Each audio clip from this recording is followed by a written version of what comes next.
유엔에 다닌다 말을 하면 네네. 보통 사람들이 생각하시기에 어떤 분들은 그럼 봉사활동하는 거네, 식량기구면 가서 뭐 식량을 이렇게 나눠주나? 저희 세대가 약간 반기문 키즈라고 해가지고 맞아요. 예. 저 같은 경우는 이제 한비아 작가님 책을 읽었던 기억이 나는데 그거 읽으면서 굉장히 막 가슴이 찌릿찌릿했던 기억이 나요. 지금 어디 있는 거? 유엔에 있는 거 맞아요, 근데? 정확한 국제농업개발기금 IFAD라는 기구에 소속되어 있어요. 저는 경북대 농업경제학과 졸업을 했고 사실은 대학교 4학년 때쯤 됐을 때 네.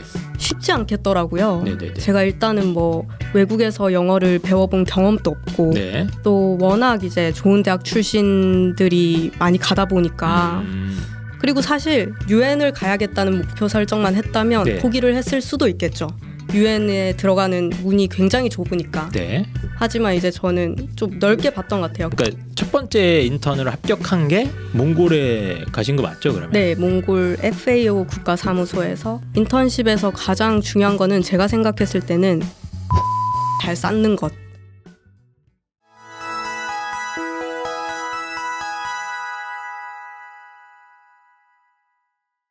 입시왕 시즌 10 진로 특집 방송 나도 글로벌 인재가 될 거야 지금 시작합니다. 자, 안녕하세요. 입시왕 한희쌤이고요. 오늘은 이제 진로랑 관련된 방송은 굉장히 오랜만에 진행을 하게 되었습니다. 일단은 본인 소개를 그냥 직접 한번 해주시죠. 네, 안녕하세요. 저는 현재 유엔 국제농업개발기금 본부에서 컨설턴트로 근무 중인 임윤슬이라고 합니다. 네, 반갑습니다. 반갑습니다. 네.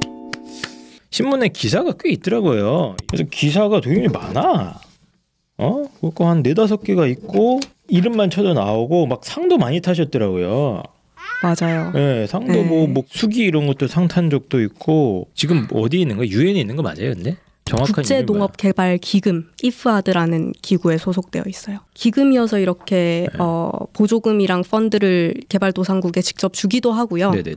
이제 IFAD 같은 경우는 개발도상국에 농업 지역의 삶을 개선시키고 농업 생산량을 증대시켜서 네. 이제 그것이 기아 근절과 식량 문제에 연결될 수 있도록 일을 하는 기구예요. 그래서 이제 임윤슬 아이고, 참. 컨설턴트님과 함께 어떻게 본인의 어떤 진로를 개척해 왔는지 이런 얘기를 한번 본격적으로 해보도록 하겠습니다. 그래서 저희가 입시왕이다가 보니까 이제 조금 학창 시절 얘기도 좀 했으면 좋겠어요.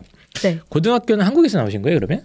네, 부산에서 나왔고 부산? 대학교까지도 다 한국에서 졸업을 그래요? 했습니다. 네. 그럼 부산에 있으면 뭐 그냥 일반고 나오신 건가요? 네, 일반고. 저희 세대가 약간 반기문 키즈라고 해가지고 맞아요. 예. 그때 이제 반기문 전 사무총장님 굉장히 유명하셨고 네. 저 같은 경우는 이제 한비아 작가님 책을 읽었던 기억이 나는데 그거 읽으면서 굉장히 막 가슴이 찌릿찌릿했던 기억이 나요. 고등학생 때. 고등학생 때도. 네. 대학을 그럼 한국에서 나오셨다고요? 네. 어디 졸업한지 여쭤봐도 될까요? 네, 저는 경북대 농업경제학과 졸업을 했고 사실 첫 번째 수능은 못 갔어요, 대학을. 그러셨구나. 그래서 재수를 네네. 했고 재수 때도 뭐 잘 못 갔어요. 어디 지방대를 갔었고 사실 제 최종적으로 학부 졸업한 경북대학교는 편입학으로. 네. 근데 왜 농경제였어요, 근데? 식량기구에 관심도 있었고 이쪽 전공을 잘 살려서 네네네. 국제기구로 취업을 하는 것도 좋겠다는 생각을 했죠. 그래서 편입이 사실 쉽지는 않았거든요. 이제 경북대 그쵸. 서류를 일단 제출하고 영어 성적이랑 네. 그다음에 필기 시험을 보고 면접을 보고 이제 합격을 하는 경우인데 이제 필기 같은 경우도 제가 경제학을 아예 공부를 안 했다 보니까 그 당시에 EBS에 있는 경제학 강의를 싹 다 들었었어요. 편입 준비하면서. 그리고 이제 면접 봤을 때도 교수님들께 말했죠. 저는 전공 잘 살려서 국제기구로 진출해 보겠다. 네. 합격을 했죠. 편입으로. 그러면 대학교 이제 편입도 한 다음에는 계속 국제기구 쪽으로 본인이 스스로 막 알아보고 다닌 건가요? 네, 사실 지방의 한계인 것 같기도 한데 네네. 뭔가 이런 분야로 진출한 선배를 찾기도 힘들고 네네. 하다 보니까 이제 저 스스로 이렇게 인터넷으로 많이 찾아보고 설명회도 한번 가보고 혼자 많이 준비를 했던 것 같아요. 설명회도 있습니까, 이런 게? 네, 국제기구 진출 설명회를 아마 매년 외교부에서 개최를 할 거예요. 우리나라 이제 공식적으로 아예 네. 이런 학생들을 지원하기 위해서. 네네. 그렇죠. 대학교 그럼 몇 학년 때부터 준비하신 거예요? 요 국제기구 관련해서? 뭔가 본격적으로 준비를 했다기보다 네. 일단 전공 설정을 그렇게 했고 사실은 대학교 4학년 때쯤 됐을 때 네. 쉽지 않겠더라고요. 네네네. 제가 일단은 뭐 외국에서 영어를 배워본 경험도 없고 네. 또 워낙 이제 좋은 대학 출신들이 많이 가다 보니까 그래서 쉽지는 않는다고 생각은 했지만 네. 계속 꾸준히 막 두드려 보고 공부하고 노력을 했던 것 같아요. 그리고 사실 유엔을 가야겠다는 목표 설정만 했다면 네. 포기를 했을 수도 있겠죠. 유엔에 들어가는 문이 굉장히 좁으니까. 네. 하지만 이제 저는 좀 넓게 봤던 것 같아요. 개발 협력이라는 분야에서 뭔가 저의 일자리나 직업을 찾으면 되겠다. 유엔에 못 가더라도 다양한 그 기관들도 있고 기구들도 있으니까. 그럼 아까 뭐 영어도 잘해야 되지 않나요? 여기 가려면? 영어 잘해야 되죠. 뭐 영어 원래 잘하셨어요? 그럼 막? 아니요. 저는 네. 수능도 2등급 가끔 네네네. 나오는 수준이었던 것 같은데 네. 이제 대학교 들어가면서 정말 많이 했어요. 영어 공부를. 사실 유엔 직원분들 이제 한국인 분들 보시면 유년 시절을 이제 외국에서 보내신 맞아요. 분들도 굉장히 많거든요. 근데 저는 이제 정말 토종 한국인이었기 때문에 네. 한국에서 열심히 하는 수밖에 없었죠. 신문 기사 읽어봤는데 뭐 하루에 막 8시간씩 영어 공부했다고 그러시던데. 맞아요. 그거 많이 할 엄청 때는- 힘들지 않나 그런 거는? 그렇죠. 대학교 4학년 때는 진짜 9시 이제 1교시면 7시쯤에 이제 시내에 있는 학원에 가서 한 2시간 토론을 하고 네네네. 와서 이제 1교시 듣고 공강 내내 이제 영어 공부하고 수업 끝나고 나서도 또 영어 공부하고 정말 그렇게 지냈던 것 같아요. 그다음에 이제 첫 번째 인턴은 지원했다가 떨어졌다고 하셨고 네. 두 번째가 이거 몽골 간 건가요? 그러니까 첫 번째 인턴으로 합격한 게 몽골에 가신 거 맞죠, 그러면? 네, 몽골 FAO 국가사무소에서 그 농림축산식품부에서 네. 뽑아서 이제 해외 인턴으로 보내는 프로그램이거든요. 네네네. 한국 정부에서. 그래서 뭐 유엔 기구만 보내는 게 아니라 식량이나 농업 관련 국제기구들로 이제 인턴십을 지원을 해주는 프로그램이에요. 네. 그 프로그램을 통해서 이제 제가 유엔에 처음으로 입성을 하게 된 거죠. 인턴으로. 이렇게 정부 펀딩을 받아서 인턴십을 시작하는 것을 추천드리는 게 뭐냐면 네. 사실 국제기구가 포지션 하나를 이렇게 공고에 띄울 때마다 네. 경쟁률이 어마어마해요. 그럼 이게 무슨 오아시스 프로그램인가 이런데 이제 몽골을 가신 거예요, 이때 처음으로? 네. 몽골 뭐 한 거예요, 국가사무소에서. 몽골 춥지 않나 거기? 저 겨울에 가가지고 네. 정말 얼어 죽는 줄 알았어요.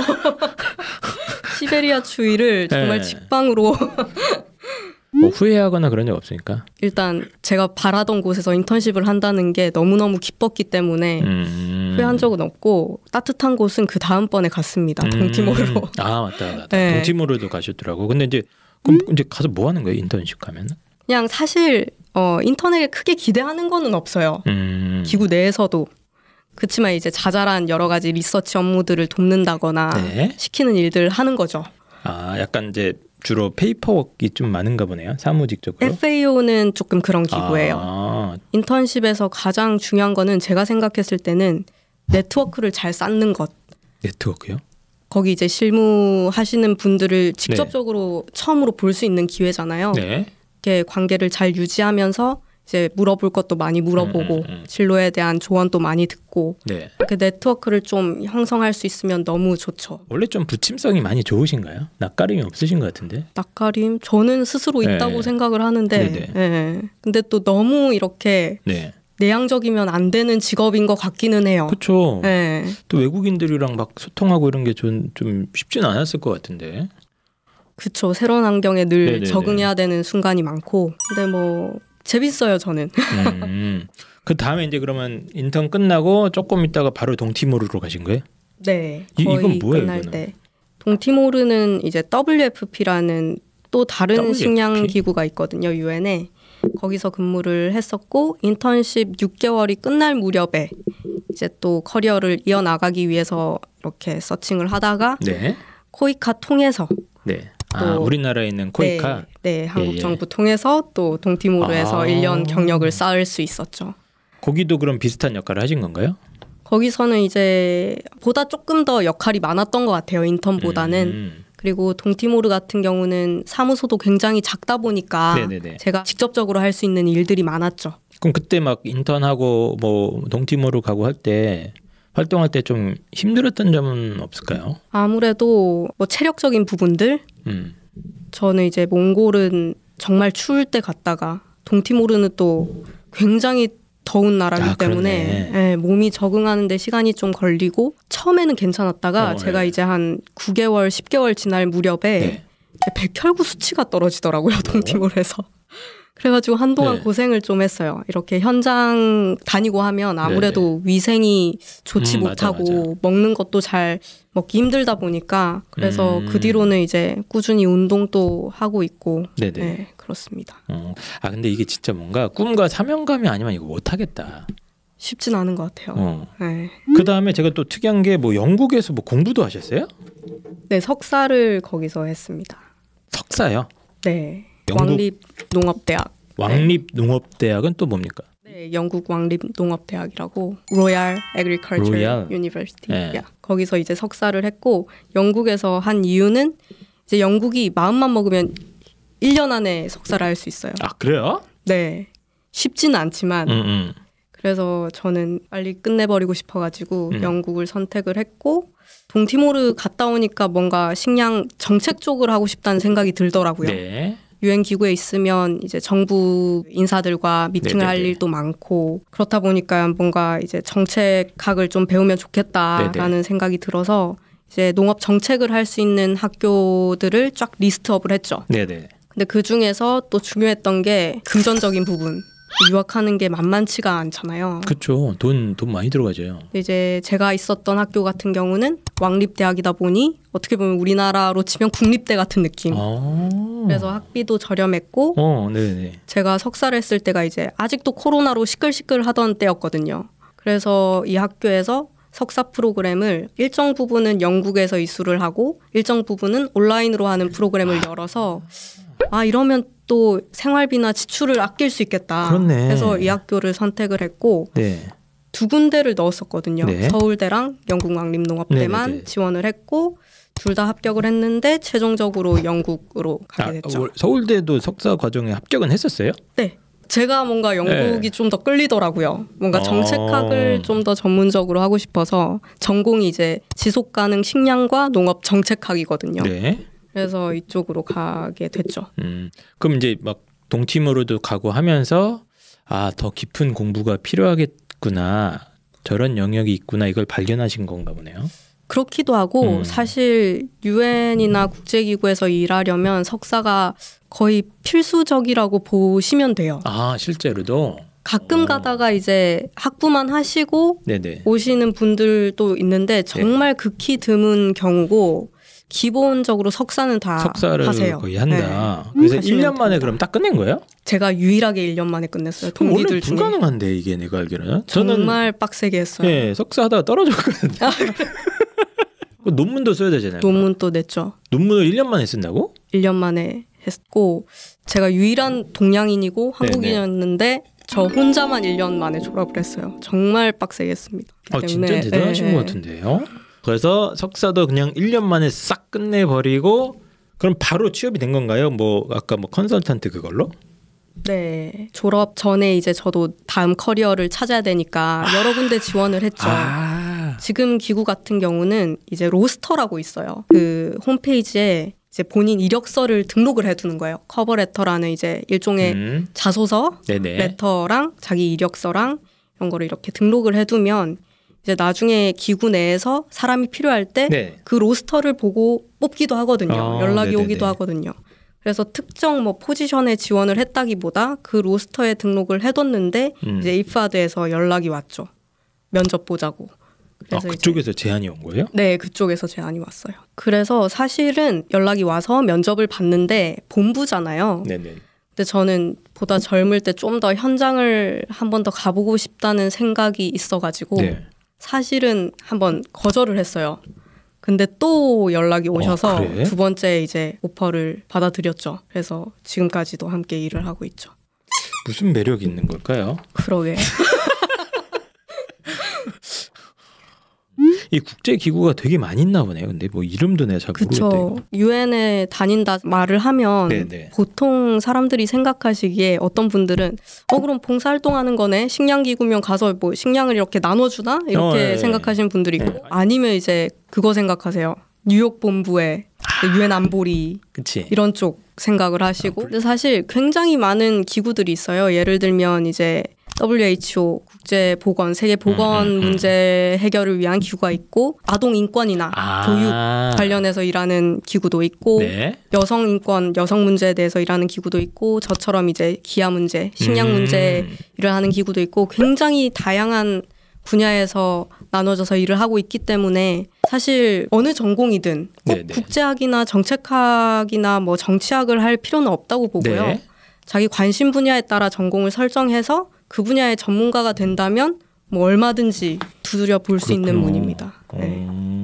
일단은 유엔 국제기구에 들어오기 전까지 얘기를 한번 쭉 저희가 한번 얘기를 해봤고요. 이제 그 2022년 10월에 거기 이제 취업이 된 걸로 되어 있어요. 국제농업개발기금의 컨설턴트라는 직책인데 일단 저는 개인적으로 궁금한 게 이 그 로마에 있어요? 네, 로마에 있습니다. 본부. 근무 환경이나 이런 것도 설명해 줄 수 있나요? 뭐 출퇴근 몇 시예요? 출퇴근 보통 저는 한 9시까지 가려고 노력은 했고요. 네. 근데 뭐 정해진 게 굉장히 없나요? 딱 이때까지와 안 그럼 지각 이런 거는 없어요. 사실 유연하게 근무를 했었어요. 유연 근무제고. 근데 국제기구 근무 환경이 어떤가에 대해서 뭔가 딱 이렇게 이야기하기가 힘든 게 네네. 사실 뭐 국가마다 다르고 뭐 기구마다 다르고 그렇기 때문에 뭐 워라밸이 좋다 이렇게 네네. 표현하기도 굉장히 힘들죠. 예를 들어서 제가 동티모르에서 근무를 했던 그 WFP라는 기구 같은 경우는 네. 이제 식량기구 중에서도 최전선에서 근무를 하는 기구거든요. 그럼 빡세겠네 거기는. 정말 전시 상황에서 근무를 하는 직원들도 계시고 네. 그렇기 때문에 국제기구 근무 환경이 어떻다라고 말하기는 조금 다 케이스 다르기 바이 때문에 케이스인데 급여도 그럼 공개 가능합니까? 네, 뭐 안 하셔도 됩니다. 뭐 연봉 이런 거 물어보는 게 원래 실례니까. 대기업 연봉에서 근처 나와요 그러면? 그 정도나 조금 괜찮네, 더 이거. 해서 거기서 다만 이제 세금을 떼지 않는 금액. 저희는 세금을 안 떼요. 그게 가장 큰 혜택이기도 하죠. 무슨 얘기예요? 굉장히 큰. 세금을 어떻게 안 떼요? 저희는 이제 어느 국가에 소속돼서 귀속돼서 일을 하는 사람들이 아니기 때문에 기구 자체를 해서 주는 급여에 세금을 매길 정부가 없구나. 그렇죠. 세계 정부기 때문에 저희는 세금을 안 떼요. 이게 되게 큰 혜택이기도 하죠. 뭐 그쵸. 휴가 이런 것도 뭐 많이 주나요? 뭐 보통 유럽은 많이 준다고 그러던데. 그러니까 유엔 직원이 네. 이제 정규 직원들이 있고 네. 저처럼 이제 계약으로 이루어지는 계약직 계약직들. 컨설턴트들이 있어요. 네.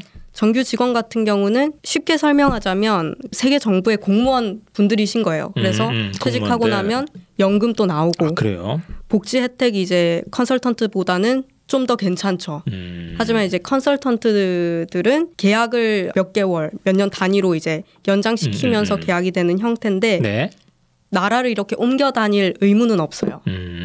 그리고 이제 장소나 시간에 좀 크게 구애를 받지는 않아요. 정규 직원들보다 프로젝트가 있으면 업무를 이제 딜리버리만 하면 네. 되기 때문에 그래서 저도 이제 재택근무가 어느 정도 가능했던 부분이고 시간 같은 것도 본인이 이렇게 좀 여유롭게 쓸 수 있고 휴가도 그래? 일수에 따라서 이렇게 여유롭게 좀 사용이 가능하죠. 제가 여쭤보고 싶은 게 이게 컨설턴트는 뭐 하는 겁니까 그러면?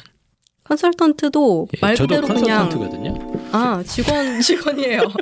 직원이고 네. 뭔가 보다 약간 프로젝트에 소속이 돼서 이제 네. 그 프로젝트를 딜리버리하는 거 위주로 일을 하죠 보통은. 프로젝트가 뭐 예를 들면 최근에 하고 있는 프로젝트가 어떤 거예요? 그러면? 저는 요즘에는 아프리카 관련 프로젝트를 하고 있고 아프리카 국가의 농업 생산성 네. 증대 이런 것들 그리고 이제 지식 교류 활동들을 서포트하는 그런 일들을 하고 있죠. 그런 식으로 이제 하나씩 일거리가 생기면 컨설턴트 분들은 이제 붙어서 네. 그 일이 잘 돌아갈 수 있게 그쵸. 하는 역할을 하는 거구나. 그러면 국제기구 일하시면서 이제 막 1년 정도 지나신 것 같은데 제일 좀 힘들었던 건 뭐예요, 그럼? 아무래도 이제 가족들이랑 친구들이랑 물리적으로 떨어져 있다 보니까 뭐 슬픈 일이 생겼을 때 뭐 곁에 있어주지 못하고 네네. 또 제 친구들 요새 결혼 정말 많이 하는데 결혼식 단 한 군데도 못 가고 그러니까 이런 것들이 힘들죠. 약간 근데 이게 해외 생활 하시는 분들, 해외에서 근무하시는 분들 다 비슷한 힘든 점일 거예요. 그럼 이렇게 국제기구 활동하면서 지금까지 좀 보람이 있거나 좀 이런 건 정말 좋다 이런 거 있습니까? 아무래도 현장에 있을 때 그런 거를 많이 느끼는 것 같고 네네. 그곳에서 이제 우리가 하는 프로젝트의 수혜자들을 직접 본다거나 또 제가 동티모르 있었을 때는 학교 급식 사업 프로그램도 활발히 했었거든요. 네. 이제 그런 곳에 현장에 가면 아이들이 있잖아요. 아. 그런 아이들 보면 되게 마음이 찡하죠. 그러면서 제가 뭔가 도움이 되는 일을 할 수 있다는 거에 또 감사하기도 하고 네. 그렇죠. 지금 국제기구 준비하는 아이들 사실 옛날엔 진짜 많았거든요. 요새는 별로 없나요? 외국 국제고는 거의 한 절반 정도가 그쵸. 소미 국제기구 뭐 이런 거였는데 요즘은 확실히 조금 식긴 했어요. 네. 반기문 키즈 세대보다는 네, 그때보다는 좀 떨어졌으나 아직도 이제 좀 글로벌하게 국제 무대 혹은 국제 기구에서 좀 활동해보고 싶은 아이들이 많은 것 같은데 혹시 이 아이들한테 좀 해주고 싶은 조언이나 이런 거 있을까요? 너무 이렇게 문이 좁아 보인다고 나는 안 되겠지라는 생각보다는 일단 두드려 보라고 조언을 해주고 싶어요. 네, 준비 잘 해서 이렇게 또 두드려 보면 언젠가는 또 열릴 수가 있고 네. 또 기회가 아예 없지는 않은 것 같아서 정부 프로그램이나 이런 것들을 잘 활용을 한다면 네. 그래서 충분히 도전해볼 만한 거다라고 얘기해주고 싶네요. 알겠습니다. 그러면 이제 나름대로 진로의 방향을 좀 잡아 나가시는 것 같아요. 예, 열심히 노력도 하고 도전도 하시면서 이렇게 진로를 찾아가는 이 인생의 여정에서 제일 중요한 게 뭐라고 생각하십니까? 일단 본인이 하고 싶은 거에 대한 탐구를 굉장히 많이 하는 게 중요하다고 생각을 해요. 네. 어떻게 살고 싶은지 본인이 어떻게 살아가면 좋을지에 대한 고민을 제가 고등학교 때, 대학교 때 굉장히 많이 했던 것 같고 그리고 분명히 이렇게 찾다 보면 본인이 정말 가슴이 뛰는 일이 있을 거라고 생각을 하거든요. 그러면 그게 또 원동력이 되어서 그쵸. 무언가를 또 하게 돼요. 그게 공부일 수도 있고 저도 네. 사실 제가 석사까지를 공부할 줄은 상상도 못했는데 또 하고 싶은 일이 있다 보니까 그렇게 하게 되더라고요. 그래서 이런 고민을 하는 것에 시간을 많이 쓰면 좋겠어요. 근데 이제 뭐 사실 우리나라가 교육 시스템이 그쵸. 이런 고민을 많이 할 수 있게끔 시간적으로 허용을 해주지를 않잖아요. 네. 그게 참 안타깝기는 한데 네. 그래도 틈틈이 이제 내가 하고 싶은 일이 무엇일지 어떻게 살고 싶은지에 대한 고민을 충분히 많이 하셨으면 좋겠습니다. 그러니까 사실 대학교 딱 들어가는 시기가 20살 이때잖아요. 그쵸. 정말 인생의 초반이고 그쵸, 어떻게 보면 맞습니다. 정말 시작인데 또 대학이 다가 아닌데 그러니까 너무 거기 머물러 있지 않았으면 좋겠고 좀 더 시각도 이렇게 넓게 보시면은 또 다른 길이 열릴 수도 있으니까. 알겠습니다. 저희 마지막으로 저희 청취자 여러분께 한 말씀만 좀 부탁드려도 될까요? 유튜브 입시왕 채널을 이렇게 살짝 봤는데 네네. 대부분 이제 댓글 쓰시는 분들이나 구독자분들이 어머니들이 맞아요, 많이 맞아요. 계시는 것 같더라고요. 예. 그래서 당장에 보이는 성과가 없더라도 이렇게 너무 몰아붙이시지 마시고 곁에서 이제 아이가 어떤 분야에 관심이 있고 어떤 분야를 좀 더 하고 싶어 하는지 네네네. 또 어떻게 살고 싶어 하는지 그런 대화들을 많이 나누면서 이제 진로를 잘 찾아갔으면 좋겠습니다. 알겠습니다. 예. 그러면 저희 좋은 말씀 이렇게 해주신 임윤술 컨설턴트님 진심으로 감사드리고 제가 봤을 때 한 5년 내에 유퀴즈 이런 데 나오실 분 같아요. 저희 엄마의 꿈이에요. 유재성님을 너무 보고 싶다고. 그래요? 다른 게 아니라. 그럼 진심으로 감사드리고요. 저희 또 입시왕은 더 좋은 방송으로 다음에 또 인사드리도록 하겠습니다. 안녕. 안녕. 감사합니다.